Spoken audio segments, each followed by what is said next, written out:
खुलुमबाय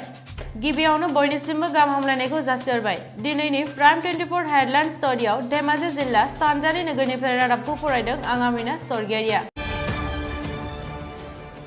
1 जुलाइ खालारखालि बाक्सा जिल्लानि बरमा पुलिस थानानि सिङाव थानाय सोरां नोगोरनि माइनावजुलि बसुमतारी आरो मृदुल बर'आ जेमाव उथ्रिसारबाय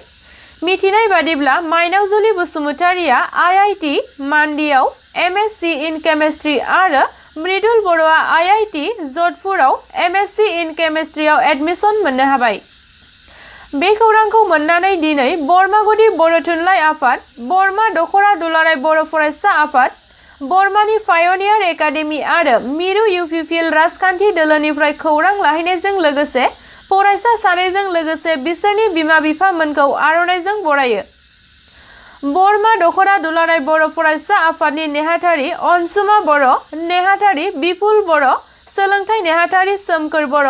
बर्मा पायनियार एकाडेमी सोलोंथाइ नेहाथारि रनजित सरगियारि बर्मागुदि बर' थुनलाइ आफादनि नेहाथारि क्रमसार बसुमतारी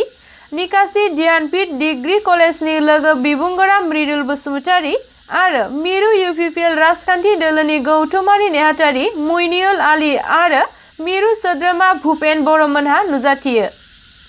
फोरमायबावदों दि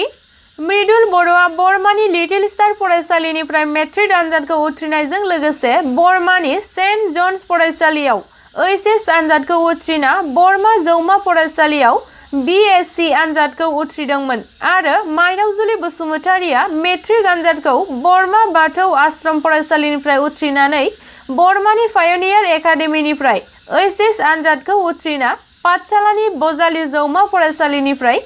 बीएससी आनजादखौ उथ्रिदोंमोन। आंनि मुङा माइनावजुलि बसुमतारी आङो मेट्रिक आनजादखौ बाथौ आश्रम हाई स्कुल बरमानिफ्राय उथ्रिदों आरो हाई सेकेन्डारिखौ पायनियार एकाडेमी कलेजनिफ्राय उथ्रिदों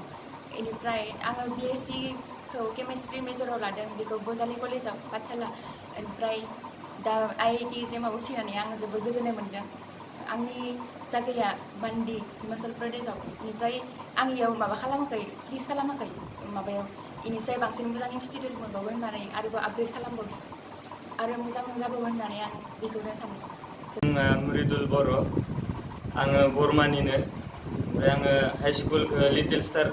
हाई स्कुल बर्मायावनो खालामदोंमोन बेनिफ्राय हायार सेकेन्डारि आंना सेन्ट जन्सआवमोन बर्मा सेन्ट जन्सआव बेनिफ्राय आंनि डिग्रिया बीएससी केमिस्ट्रि अनार्समोन बेयाव आं बर्मा कलेजनिफ्राय आङो पास जाबोदोंमोन बेनि उनाव आङो आईआईटी जाम एग्जाम होदोंमोन आङो लास्ट इयारनो होदोंमोन 2019आव बेयाव पास जादों आङो।